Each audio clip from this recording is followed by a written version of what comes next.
and welcome back to my kitchen. As a special Halloween treat this year, I thought we would try making the Atlach Nachos from the Necronomnomnom Cookbook, or as I like to fondly call them, Spider Nachos. The ingredients we're going to need are really quite simple. Starting with our meat, I've got about a half of a pound of a pulled beef brisket that I cooked overnight in my slow cooker. You could also use a pulled pork roast or pulled chicken for this as well.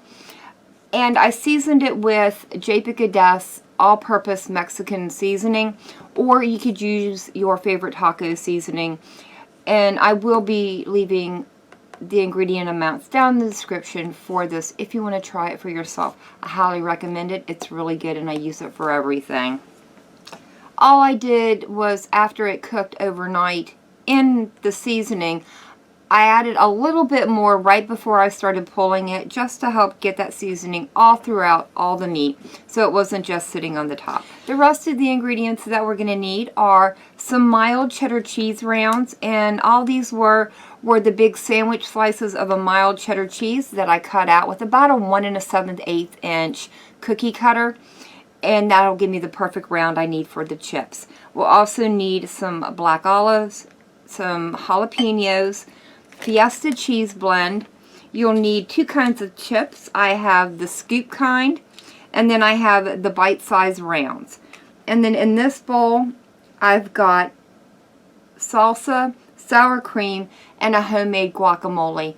And I also used Japic's guacamole recipe for this, and I will be leaving a link down in the description to that recipe. It's really good, and I really recommend you guys try it. Alright guys, so the first thing we need to do is, with this bowl, we're just going to lightly swirl our ingredients together. We don't want to completely mix them.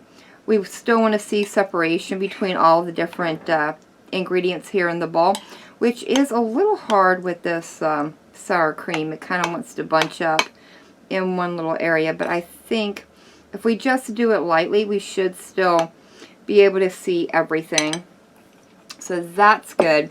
I'm going to go ahead and move the rest of this stuff out of my way, and we will start filling our little nacho cups. So the first thing we're going to start doing is taking about a teaspoon of our filling and adding it into our little nacho cups and then setting them over on a baking tray. You want to be sure to get a little bit of the salsa, the sour cream, and the guacamole without overfilling them. Alright guys, now that I have all the little cups filled with our salsa mixture, what we're going to do is take the meat and gently pull it apart so we can start forming the little legs of our spider. And I think these are about, I don't know, about 2 inches long. Just keep doing them in a little bit of a cross pattern. This meat's kind of falling apart a little bit, which is good. And I don't know, my spider's going to have a lot of legs, I suppose. There we go. That looks pretty good. Next thing I'm going to do is take a piece of our cheese, lay it right on top, and then I'm going to put a flat nacho chip right on top of that, so that when we turn them over, they're going to be absolutely adorable. Although this one needs a bit of a haircut, I think. There we go.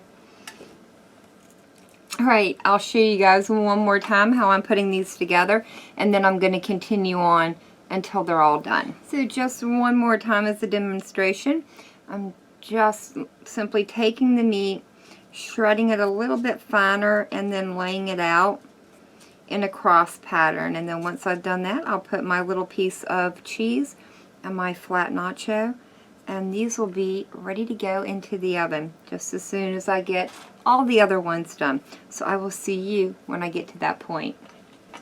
Alright guys, I've got these all assembled, and now all I need to do is put them over in a 375-degree oven for about 3 to 4 minutes, or just until that cheese starts melting and our chips start sticking together. So I will see you when they're out of the oven and have slightly cooled down.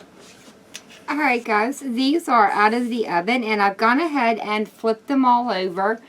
And now we're going to start adding our decoration to them and turning these into the adorable little spiders they were always meant to be. So starting with some of our Fiesta cheese, I'm just going to start layering it right on top of all of our little cheese cups. Alright, there is our last little cup with cheese, and now we're going to start, actually I think I'm going to start with the jalapenos, and they go on the back side of our little spiders. So I'll start putting these on.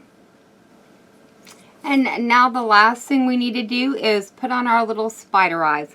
So 2 little olive pieces per little nacho cup here. While I'm doing this, I would like to remind you of the Gamers and Geeks playlist that Japic and I have going on our channels. If you would like to be a part of it, it's really easy. All you have to do is go out and make a cooking video. Once you've done that, post it to your channel, and then let either Japic or I know in the comment section of our latest cooking videos, or if you're part of our Discord servers, you can let us know over there as well. Remember, it is a community-driven playlist made up of you, our friends, and YouTube family. The only thing we do ask, guys, is that you do mention the Gamers and Geeks playlist somewhere in your video, as well as leaving a link down in the description to it. That way we can continue to support all the fine folks that have already contributed to the list. Alright guys, I'm going to continue getting my eyeballs on, and I will bring you back when I'm done. Alright guys, I've got all of our little eyeballs on, and now they are ready to go back into the oven, again on 375 degrees, just until the cheese is completely melted, and then they will be ready for us to try out. So I'll see you when they're back out of the oven again. Alright guys, our nachos are out of the oven and done, and now it's time for us to give them a taste. I think they're absolutely adorable. I don't know if you guys can get a really good look at him, but I think he's cute. I'm going to get in here, give one a try, and see what we think about him. These are so good. I actually had to go back in for a second one. I really enjoyed the flavors. I get the guacamole, I get the salsa, and I definitely get the taco seasoning on the brisket. The only thing I will say is the ends of the brisket do dry out just a little bit, but I don't think it really deters from the taste of the nacho. I think it just kind of adds a little bit of a creepy factor to our little spiders, which, again, I think they're absolutely adorable. Would I make them this way all the time? Absolutely not. But as a fun little Halloween treat, I certainly would do these again. But that's going to be it for me for the day. If you guys like this video, leave me a comment down below. If you guys tried this recipe out, let me know how it turns out for you. Remember to check out the Gamers and Geeks playlist, as well as my other Necronomnomnom cooking videos. I will leave links down in the description to them. And as always, thank you all so very much for joining me today. I'm MHawke Girl. I hope you guys have enjoyed, and I hope I'll see you in the next one. And happy Halloween, guys.